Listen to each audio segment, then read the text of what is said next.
Olá pessoal que nos assiste aqui no canal. Hoje tem mais um vídeo de história para vocês que adoram. Fique até o final do vídeo que ele está muito interessante. Já deixa o seu joinha no vídeo, se inscreva no nosso canal, ative o sininho das notificações. Vamos à história. Há quase 25 anos, 60 Minutes apresentou aos espectadores George Finn, cujo talento foi imortalizado no filme Rain Man. George tem uma condição conhecida como Síndrome de Savant, um misterioso distúrbio do cérebro em que alguém tem uma habilidade espetacular, até mesmo genial, em uma mente que é extremamente limitada. Morley Safer conheceu outro sábio, Daniel Tame, que é chamado de Brain Man, na Grã-Bretanha.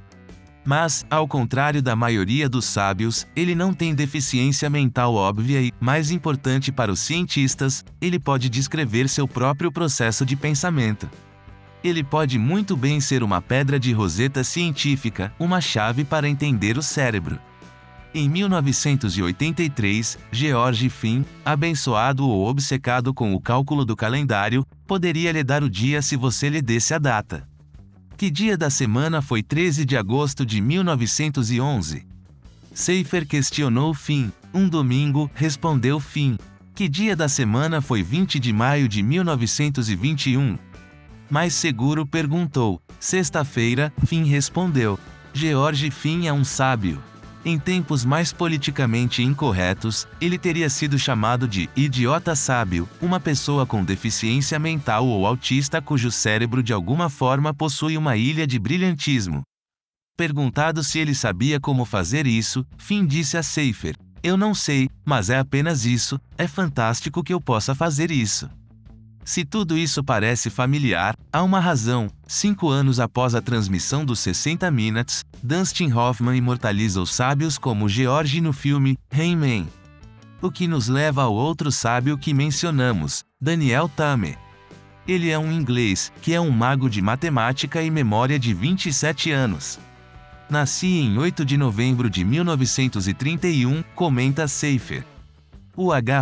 Esse é um número primo. 1931. E você nasceu em um domingo.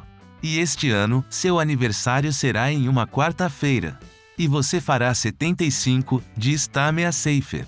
Estima-se que existam apenas 50 verdadeiros sábios vivendo no mundo hoje e, no entanto, nenhum é como Daniel.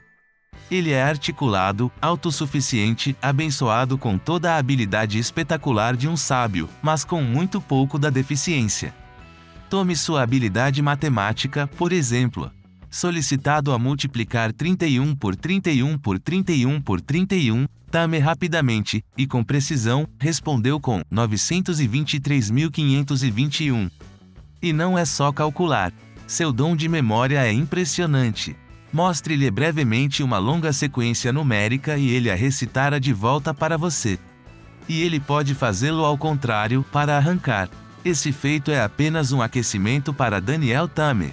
Ele fez manchetes pela primeira vez em Oxford, quando recitou publicamente a sequência interminável de números incorporados pela letra grega π.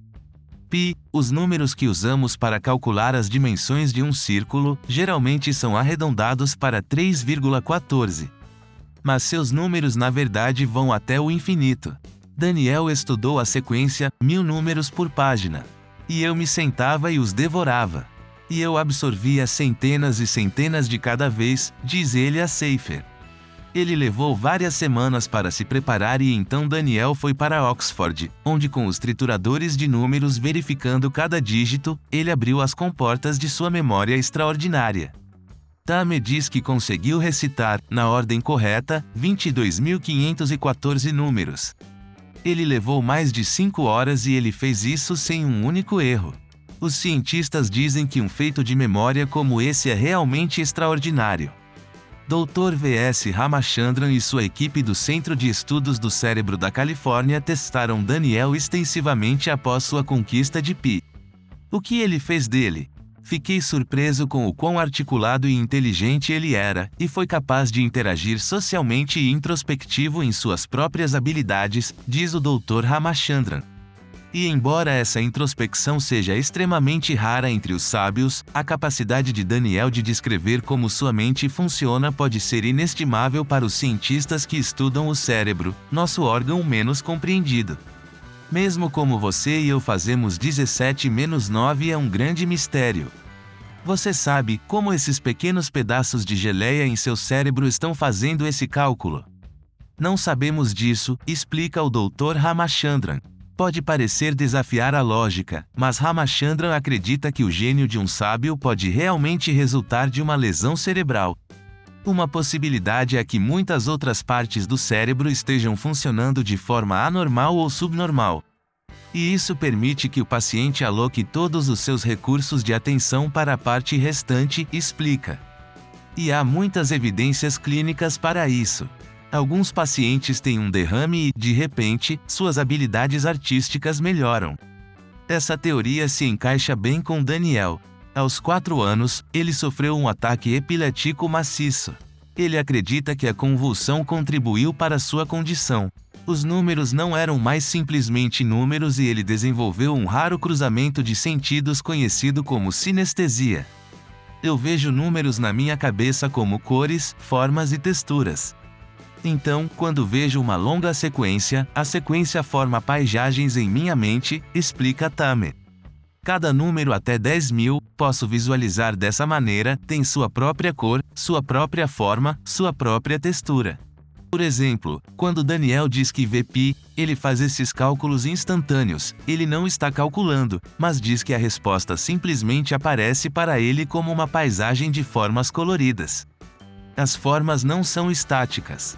São cheias de cor, são cheias de textura. De certa forma, são cheias de vida, diz ele. Perguntado se eles são bonitos, Tame diz, nem todos eles. Alguns deles são feios. 289 é um número feio.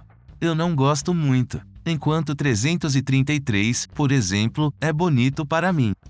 É redondo. Seu rechonchudo, observa Seifer. Sim. É gordinho, concorda Tame.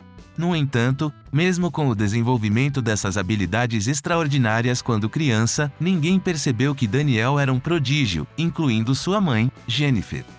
Mas ele era diferente. Ele estava constantemente contando as coisas, lembra Jennifer. Acho que o que primeiro o atraiu para os livros foram os números reais em cada página. E ele adorava contar. Perguntada se ela acha que há uma conexão entre sua epilepsia e seu talento raro, ela diz a Seifer. Ele sempre foi diferente de quando ele tinha algumas semanas de idade, notei que ele era diferente. Isso, mas acho que pode ter escalado. Daniel também foi diagnosticado com síndrome de Asperger, uma forma leve de autismo. Foi uma infância dolorosa. Eu batia as mãos às vezes quando estava excitado, ou puxava meus dedos e puxava meus lábios, lembra Tame. E, é claro, as crianças viam essas coisas e as repetiam de volta para mim, e me provocavam por causa delas. E eu colocava meus dedos nos ouvidos e contava muito rapidamente em potências de 2. 2, 4, 8, 16, 32, 64. Os números eram meus amigos.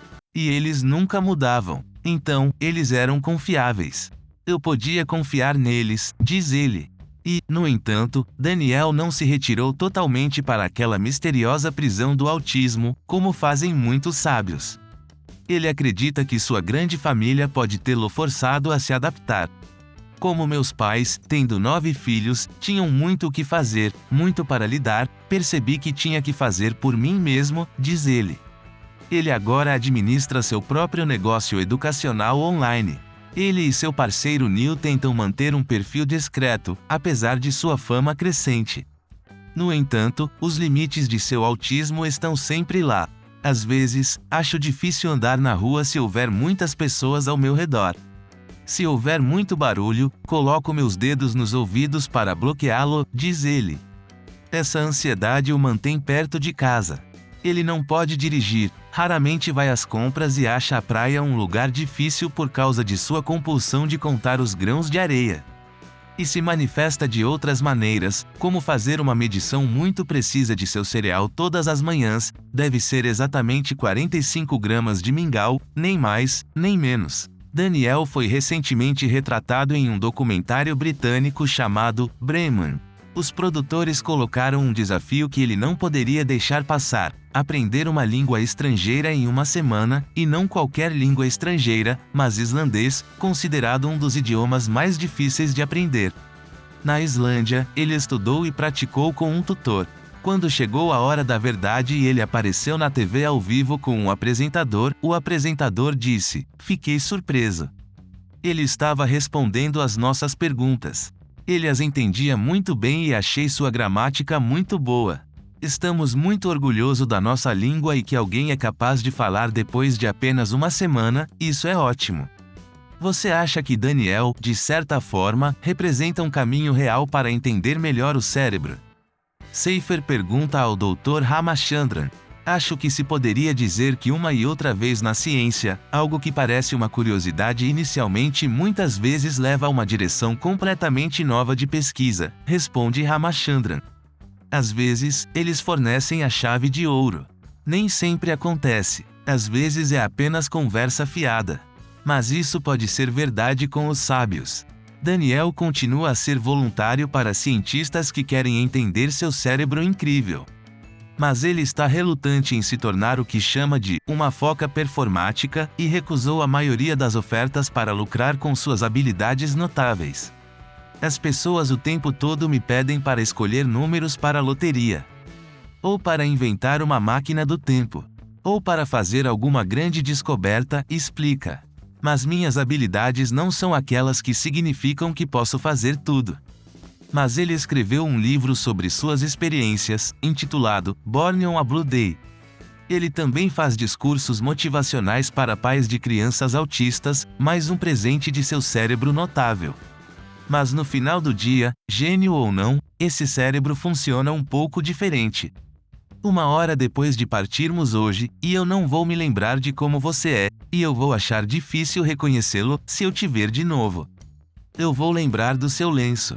E eu vou lembrar que você tem 4 botões no e eu vou lembrar o tipo de gravata que você está usando.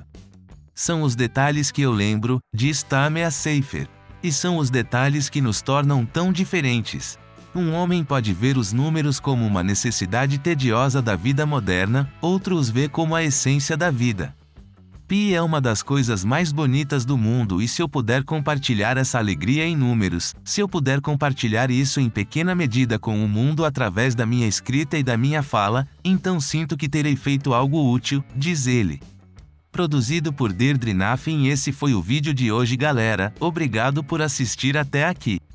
Deixa o seu joinha no vídeo, se inscreva no nosso canal, ative o sininho das notificações. Vou ficando por aqui, até a próxima, um grande abraço e até logo!